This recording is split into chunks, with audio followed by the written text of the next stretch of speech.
Explanation पसंद आए तो वीडियो को लाइक और चैनल को सब्सक्राइब जरूर करें। मूवी स्टार्ट होती है और हम फेरीलैंड को देख रहे हैं। वहाँ पर तमाम फेरीज अपना काम कर रही थीं और सबके पास डिफरेंट पावर्स मौजूद थीं। कोई वाटर कंट्रोल कर सकता था तो किसी के पास लाइट कंट्रोल करने की पावर मौजूद थी। इस तरह तमाम फेरीज ने अपनी पावर्स के जरिए से फेरीलैंड को खूबसूरत बनाया हुआ था। सीन चेंज होता है और हम जरीना नाम की एक फेरी को देखते हैं जिसके पास बाकी फेरीज की तरह पावर्स तो मौजूद नहीं थी, लेकिन वो डस्ट कीपर फेरी थी। गोल्डन डस्ट की वजह से ही फेरीलैंड निहायत खूबसूरत दिखता था और यही डस्ट पार्टिकल फेरीज को उड़ने में भी मदद देते थे। जरीना तमाम फेरीज से मिलती मिलाती आगे की तरफ जा रही थी कि तभी डस्ट वर्कशॉप की बेल बज जाती है। अब हम वर्कशॉप के अंदर का सीन देखते हैं। वहाँ पर फेरीज डस्ट पार्टिकल को पत्तों के पैकेट्स में पैक करके फेरीलैंड के मुख्तलिफ हिस्सों में भेज रही थी। बेल की आवाज सुनते ही जरीना भी फौरन वर्कशॉप में आ जाती है और बाकी फेरीज की डस्ट पैक करवाने में हेल्प करवाने लगती है। डस्ट पैक करते करते वो थोड़ी सी गोल्डन डस्ट उठाती है और उसे अपने बालों पर स्प्रिंकल कर लेती है, जिससे उसके बाल हवा में उड़ने लगते हैं और वो ये सब देखकर बहुत खुश होती है। बाकी फेरीज उसे ये सब करता देखकर हैरत से देख रही थी, क्योंकि फेरीलैंड के कुछ तौर तरीके और उसूल थे और तमाम फेरीज उनको फॉलो करती थी और कभी किसी फेरी की किसी रूल को तोड़ने की हिम्मत नहीं हुई थी। लेकिन जरीना एक ऐसी फेरी थी जिसे हर बात के बारे में क्यूरियोसिटी थी, इसलिए वो अक्सर एक्सपेरिमेंट करती रहती थी। अब हम देखते हैं कि डस्ट कीपर शॉप के हेड गैरी भी वहाँ पर आ जाते हैं। गैरी जरीना को अपने साथ ले जाते हैं और उसे एक नई ब्लू डस्ट दिखाते हैं और इसके बारे में बताते हैं और उसकी मदद से मैजिकल गोल्डन डस्ट की मिकदार में एक बड़ी हद तक इजाफा किया जा सकता था। गैरी जरीना को ब्लू डस्ट के बारे में इसलिए बता रहे थे क्योंकि उन्हें जरीना पर ट्रस्ट था और उन्हें लगता था कि वो एक बहुत अच्छी ब्लू डस्ट कीपर फेरी बन सकती है। जरीना को क्योंकि हर बात के बारे में क्यूरियोसिटी थी,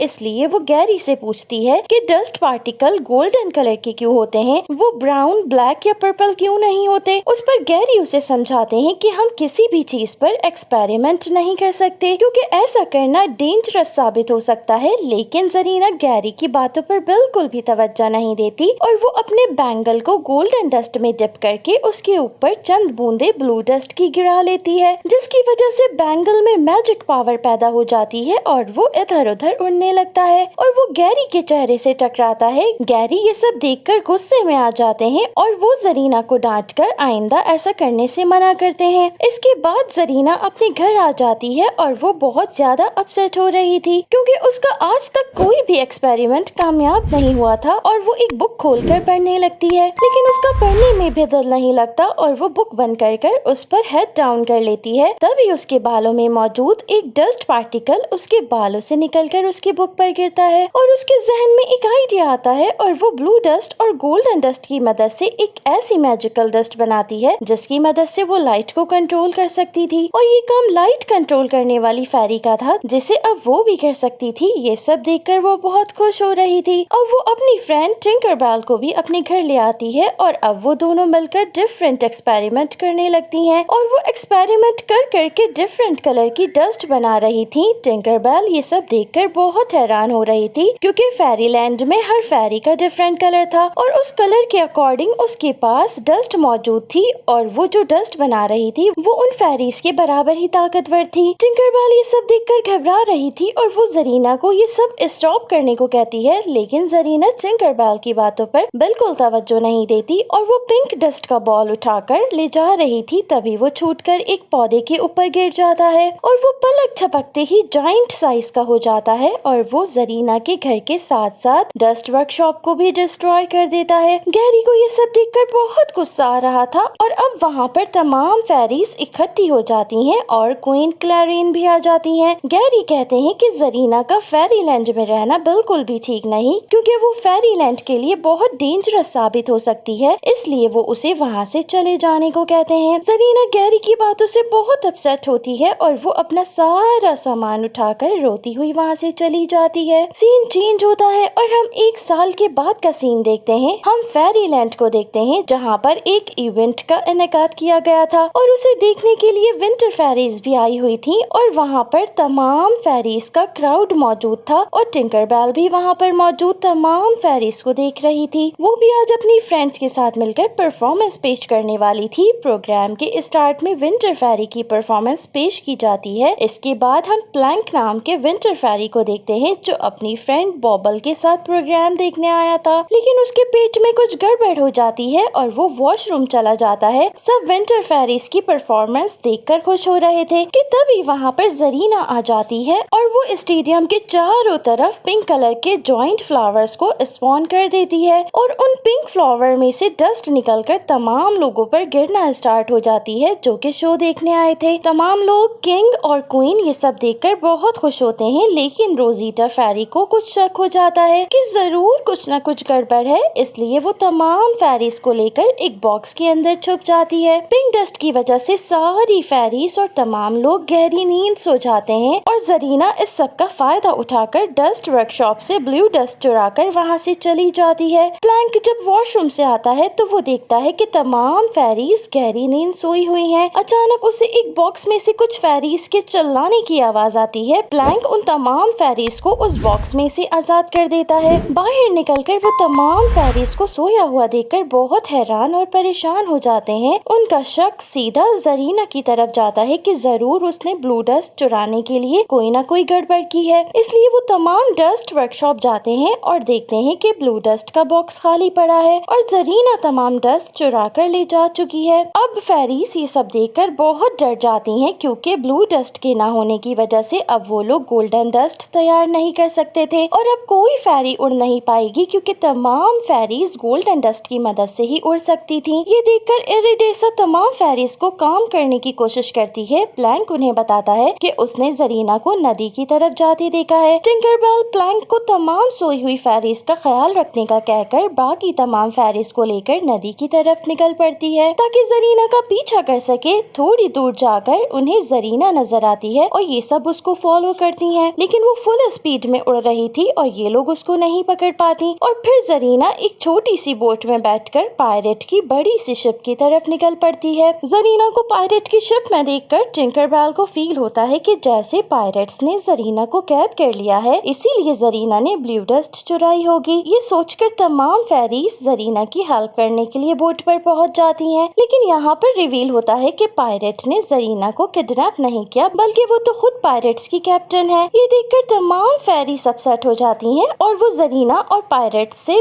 ब्लू डस्ट छीनने की कोशिश करती हैं। वो जरीना से ब्लू डस्ट छीनकर वहाँ से भागने की कोशिश करती हैं, लेकिन इससे पहले वो वहाँ से भागने की कोशिश करती जरीना उनका रास्ता रोक लेती है और उनसे ब्लू डस्ट वापस मांगती है, लेकिन टिंकरबेल के ब्लू डस्ट न देने की वजह से जरीना तमाम फेरीज के ऊपर एक मैजिकल डस्ट फेंक देती है, जिसकी वजह से तमाम फेरीज नीचे गिर जाती हैं और ब्लू डस्ट को जरीना ले लेती है और वहाँ से चली जाती है। सीन चेंज होता है और रिवील होता है कि जरीना के मैजिकल डस्ट फेंकने की वजह से तमाम फेरीज की पावर्स एक दूसरे से एक्सचेंज हो गई थी, जिसकी वजह से उन्हें काफी डिफिकल्टीज का सामना करना पड़ रहा था क्योंकि तमाम फेरीज अपनी पावर्स की आदी थी और किसी दूसरे की पावर को वो सही तरीके से यूज नहीं कर पा रही थी। अब क्योंकि टिंकरबेल के पास पानी को कंट्रोल करने की पावर थी, इसलिए वो पानी को कंट्रोल करके तमाम फेरीज को वहाँ से निकल जाने का कहती है, लेकिन जैसे ही सिल्वर मिस्ट फेरी वहाँ से बाहर निकलती है, टिंकरबेल से वाटरफॉल कंट्रोल नहीं हो पाता और वो तमाम फेरीज वहाँ से फिसलती हुई समुद्र के किनारे आ गिरती हैं। रोजीटा को वहाँ पर एक क्रोकोडाइल का एग नजर आता है और वो उसके ऊपर चढ़ जाती है, लेकिन अगले ही लम्हे वो एग ब्रेक होना स्टार्ट हो जाता है और उसमें से क्रोकोडाइल का बेबी निकलता है। उसने क्योंकि रोजीटा को सबसे पहले देखा था, इसलिए वो रोजीटा को अपनी मॉम समझता है। सीन चेंज होता है। अब सिल्वर मिस्ट फेरी अपनी स्पीडी फ्लाइंग पावर को इस्तेमाल करते हुए आसमान तक जाती है और वो देखती है कि पायरेट की शिप उनसे कुछ ही फासले पर है क्योंकि पानी में भीगने की वजह से सिल्वर मिस्ट फेरी के अलावा कोई भी फेरी उड़ नहीं सकती थी, इसलिए सिल्वर मिस्ट फेरी तमाम फेरीज को क्रोकोडाइल के टूटे हुए अंडे में बिठाकर उन्हें खींचती हुई पायरेट शिप तक ले जाती है। वहाँ पर वो देखती है कि पायरेट्स जरीना को अपना कैप्टन बनाकर पार्टी कर रहे थे और वो बहुत खुश हो रहे थे क्योंकि जरीना ने उनसे वादा किया था कि उनकी शिप अब हवा में उड़ने लगेगी और वो पूरे समुद्र पर राज कर सकेंगे। इसके बाद वो लोग स्कल आइलैंड पर पहुंच जाते हैं जहां पर जरीना का अपना एक वर्कशॉप मौजूद होता है। वर्कशॉप में जरीना ब्लू डस्ट की मदद से ढेर सारा गोल्डन डस्ट बनाना चाहती थी ताकि पायरेट्स की शिप हवा में उड़ सके। यहाँ पर तमाम फेरीज छुपते छुपा बातें उस जगह पर पहुंच जाती हैं जहां पर जरीना ने ब्लू डस्ट को रखा हुआ था। और जब जरीना जेम्स से बातों में मगन हो जाती है तो तमाम फेरीज ब्लू डस्ट को चुराने की कोशिश करती हैं, लेकिन क्योंकि उनकी पावर्स एक्सचेंज हो गई थी इसलिए उन्हें ब्लू डस्ट चुराने में बहुत मुश्किल पेश आती है और वो डस्ट नहीं चुरा पाती। और एट लास्ट जरीना उन्हें देख लेती है। जरीना एक पायरेट को उन्हें एक केज में कैद करने का हुक्म देती है और वो पायरेट उन्हें पकड़कर ऐसा ही करता है। जरीना ब्लू डस्ट की मदद से गोल्डन डस्ट बनाने में कामयाब हो जाती है और ये देखकर सारे पायरेट्स की खुशी का कोई ठिकाना नहीं था। गोल्डन डस्ट बनने के बाद जेम्स जरीना से इंफॉर्मेशन लेता है कि वो इस डस्ट की मदद से किस तरह से उड़ सकते हैं। तो जरीना जेम्स की बॉडी पर गोल्डन डस्ट स्प्रिंकल कर उसे उड़ना सिखाती है। ये सब देखकर जेम्स बहुत खुश हो रहा था और जब वो अच्छे तरीके से जान जाता है कि वो किस तरह से गोल्डन डस्ट का यूज कर सकता है तो वो जरीना को पकड़कर एक बॉक्स में कैद कर लेता है, क्योंकि उसने इतने दिनों से जरीना को शिप का कैप्टन इसलिए बनाए रखा था ताकि वो गोल्डन डस्ट और ब्लू डस्ट हासिल कर सके और वो उससे गोल्डन डस्ट यूज करने का तरीका जान सके। जरीना बहुत ज्यादा अपसेट हो जाती है और उसे समझ नहीं आ रहा होता कि अब उसे क्या करना चाहिए। सीन चेंज होता है और हम बाकी की तमाम फेरीज को देखते हैं जो कि अब तक केज के अंदर कैद थीं और वो अब तक यहाँ से निकलने की बेशुमार कोशिशें कर चुकी थी, लेकिन उन्हें इसमें बिल्कुल भी कामयाबी हासिल नहीं हुई थी और हर बार पायरेट उन्हें पकड़ लेता था। तभी हम देखते हैं कि शिप पर वही क्रोकोडाइल बेबी आ जाता है जो कि रोजीटा को आइलैंड पर मिला था। क्रोकोडाइल बेबी रोजीटा और तमाम फेरीज को केज से आजाद कर देता है और जब पायरेट फेरीज को पकड़ने की कोशिश करता है तो बेबी क्रोकोडाइल उस पायरेट पर अटैक कर देता है। इस तरह रोजीटा बाकी तमाम फेरीज के साथ वहां से निकलने में कामयाब हो जाती है और अब वो तमाम पायरेट से नजरें बचाते हुए उस जगह पर पहुंच जाती हैं जहां पर जरीना ने ब्लू डस्ट को रखा हुआ था। वो ब्लू डस्ट वहां से उठा लेती हैं और वहां से जाने लगती हैं। तभी उन्हें पीछे से जेम्स की आवाज आती है। वो फेरीज से कहता है कि शराफत से ब्लू डस्ट मेरे हवाले कर दो वरना मैं जरीना को समुंदर की गहराइयों में फेंक दूंगा। टिंकरबेल ये सब देखकर जरीना को बचाने के लिए ब्लू डस्ट वहीं पर ले जाकर रख देती है जहां से उसने उसको उठाया था। जेम्स फौरन से ब्लू डस्ट को वहां से उठा लेता है और गोल्डन डस्ट को अपने शिप पर स्प्रिंकल करने लगता है। इसके बाद वो शिप पर बैठकर शिप को उड़ाता हुआ वहां से निकल जाता है और जरीना को केज के साथ ही समुंदर में फेंक देता है। लेकिन इससे पहले कि जरीना की समुंदर में डूबकर जान चली जाती, टिंकरबेल तमाम फेरीज की मदद से जरीना को आजाद करा लेती है। जरीना बहुत अपसेट हो रही थी क्योंकि ये सब उसी की वजह से हुआ था। जरीना की खराब हालत देखकर बाकी की तमाम फेरीज उसे हौसला दिलाती हैं कि जो होना था सो हो चुका।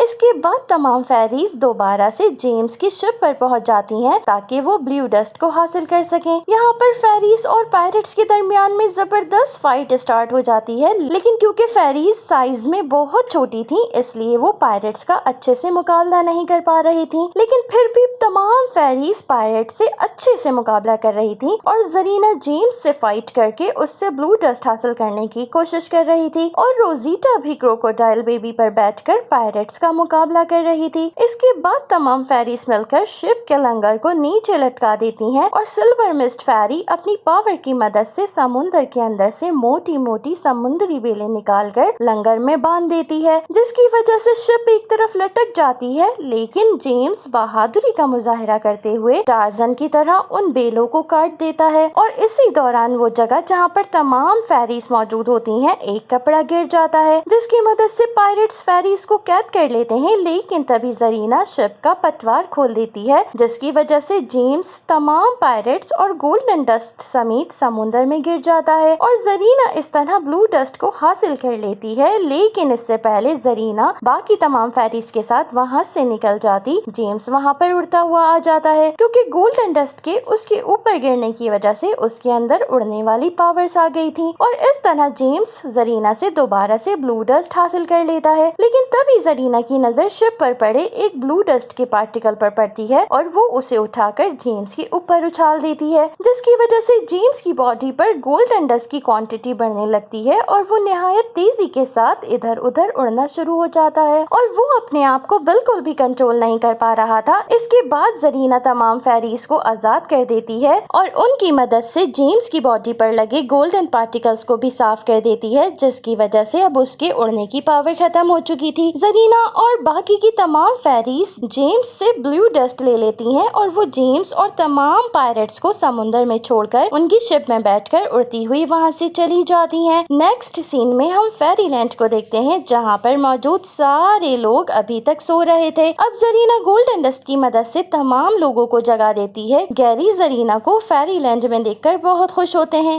इसके बाद जरीना ब्लू डस्ट क्वीन क्लैरिन के हवाले कर देती है और तमाम फेरीज क्वीन क्लैरिन को बताती हैं कि जरीना अपने मैजिक पावर की मदद से एक बहुत जबरदस्त शो परफॉर्म कर सकती है। तो क्वीन क्लैरिन जरीना को शो परफॉर्म करने की परमिशन दे देती हैं। इसके बाद जरीना तमाम फेरीज के साथ मिलकर एक बहुत ही स्प्लेंडेड सा शो परफॉर्म करती है, जिसे देखकर वहाँ पर मौजूद तमाम फेरीज बहुत एंजॉय करती हैं और यहीं पर इस मूवी की हैप्पी एंडिंग हो जाती है। सो फ्रेंड्स, ये थी आज की एक्सप्लेनेशन। आई होप कि आपको पसंद आई होगी। अगर आपको मेरी एक्सप्लेनेशंस पसंद आ रही हैं तो मेरी वीडियो को लाइक और चैनल को सब्सक्राइब करना हरगिज़ मत भूलें। Thanks for watching.